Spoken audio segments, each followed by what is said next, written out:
بسم الله الرحمن الرحيم. الحمد لله وحده، والصلاة والسلام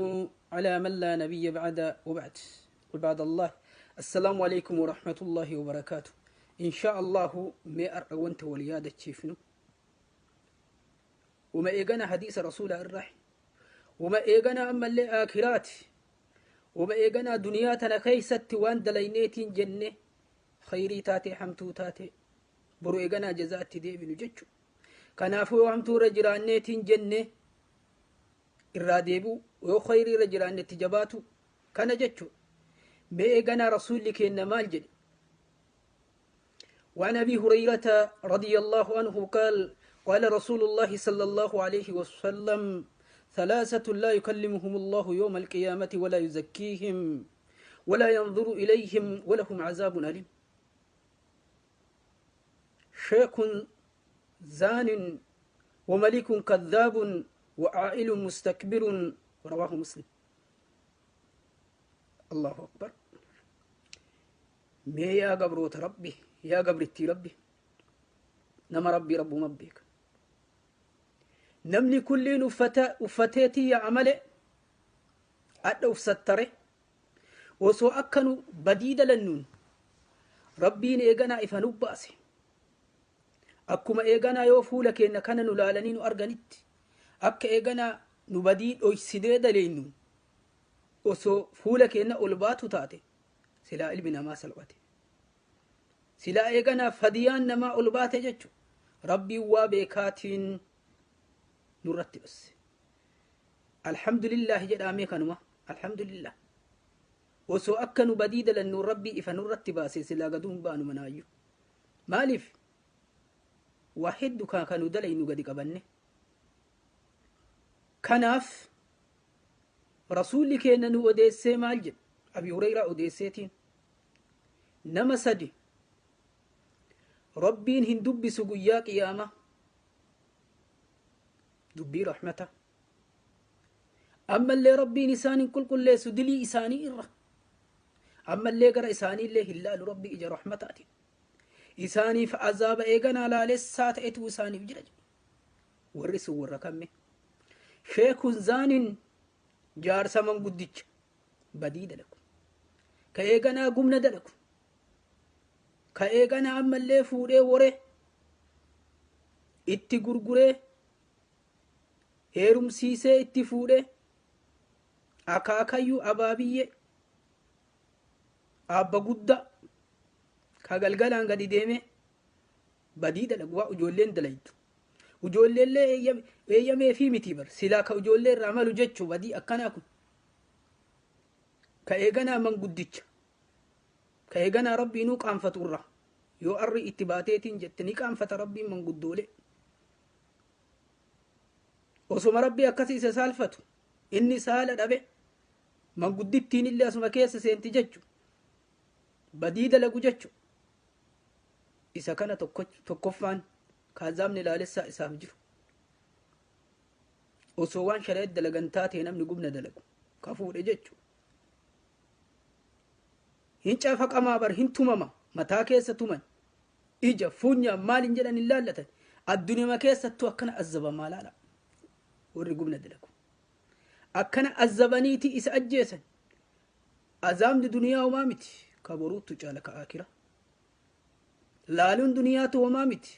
laaluun nama keessaa hin baane guyyaa qiyaamaati mee nama gudda galgalaan badii dalagu laala isa san je'an tokkoffaan yoo keessa deemaniitiin dubbatan waa heddu namaan deema jechuu yaa manguddicha yoo badii akkanaa mokkortii akkanaa sirra geette toobadhu gara rabbii keetii deebi mangudditti isinillee waa akkanaa irra ga'eetiin jedhe gara rabbii keessanii deebi'aa toobadha rabbi nu maraa haatis soosaka kanirra lammaffaan mootii kijiba dura taa'aa kijiba muzabzabiin warra kaan bira dhaqu kaan fakkaatu warra muumittoota biroo kan fakkaatu kijibaa jechuu bakka kama kijibaan mootummaa ofii dheereffatuu barbaadu isa san namni tokko islaama irratti yoo mu'ameetiin jedhe maqaan isaa islaama yoo ta'e innummaanu yoo kijibaa ta'eetiin jedhe azaaba laalessa isaa jira guyyaa qiyaama. ummanni jechu bakkuma ta'e illee haa ta'u masjiidatti illee itti gaafatamaa hoo godhaniitiin jedhan dura taa'aa yoo ta'e yoo kijibaa ta'e kanniinumaa beeka biraa seetani. masaajida keessatti itti gaafatamaa yoo ta'eetiin jedhe yoo kijibeetiin jedhe walahum azaabun alim isaaniif azaaba laalessaa ta'etu jira. isa wa'aa'ilun mustakbirun hiyyeessa boona ka waa takka hin qabne ka akka waa qabuu ta'u ka eeganaa ofii waa takka hin qabu uffata itti galchee suufa godhate warra dureeyyii waliin dhaabata ofii kiisii isaa qulla hookii takki ergifatee iyyuu dhaqa ka boonu haqimii ofiiti ol boonnuu haraama boonni anaaf malte jedha rabbiin boonni ka rabbiiti keellaa biraati keessa seenuun hin ta'u isa san jedhan. namni beeytanii nama boonu irra ka booyooyya jedhan ka boonu osuma biddiq jedhu hiyyummaa ofii himatu akkoo waa qabuu ta'a osoo waa garasii qoodaa jiran warra waan qabne hiyyeeyyii qoodaaran birrii miiliyoona tokko qoodaaran osoo jedhani ibalullee hiyyeessaa jedhe ofii beemataa isaatu hiyyeessa maal jedhee dhaqee fudhadha uffata akkanaaf fadhee jedhe akkasuma of miidha jechu. kunoo booyeetiin jedhe maa boottee hoo jedhaniin bar rakkinna ofii himata rakkinna isaasa hoo himateetiin jedhe isa qarqaaran yoo dhaban du'aa isaa godhan. kanaaf nama boonuurra nama booyooyya jedhan ka booyu rakkinna isaasa ibsata namni illee ni gaafata jechu hiyyeessa eegana ammallee boona akkam isa beekarree dureessa se'an keessi isaa qulla. kanaaf nama sadiin kanaaf azaabni laalessaan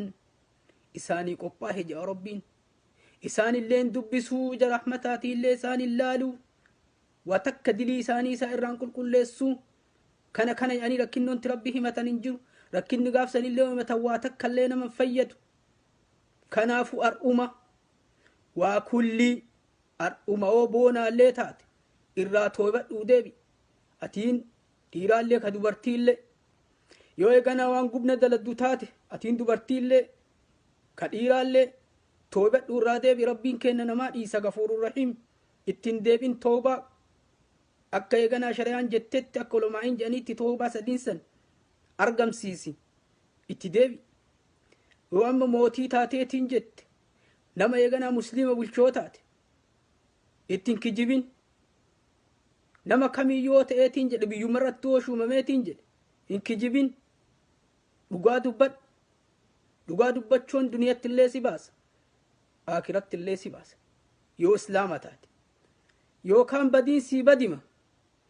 yoo kaafira taateetii ummata kijibdu taate addunyaa irratti illee rabbiin si qaxxa borullee kasan caalu dhaxxa jechu. yoo kuffaara taate silaa akkasuma yoo islaama taate ufeeg rabbii kee sodaadhu jecha keessatti illee rabbiin sodaadhu deemsa keessatti illee rabbiin sodaadhu kennaa keessatti illee rabbiin sodaadhu murtii keessatti illee rabbiin sodaadhu waa mara keessattuu osoo eeganaa nama angoo qabuun taane namni kamiyyuu ka islaama ta'e deemsa keessatti nyaata keessatti dhugiitii keessatti nyaata ka halaalaattu jira dhugiitiin ka halaalaattu jira akkasuma ka haraamaallee jala deemu waa kullii irraa of eega qaama keenna waa kullii haraama irraa of haa eennu dhugiitii nyaatiitii badii adda addaa dalaguu ta'i ummata haa ta'u jechu akkanatti jiruu duniyaa tana obboleeyyan jala haa tarru isiinuu xiqqoodha jiruu duniyaa tana waan guddaa hin sehina daqiiqaallee miti sakandi jiruun duniyaa tun nama beekuuf jechu kaanii fi waggaa hedduu jechu amilee isa gana fooqa ijaara gana maalii godha gana akkana godha kana yaanni isa uf jala as gabaabse ammaa deema adda ta'ii boru ta'iin beeku ammaa lixa jedhu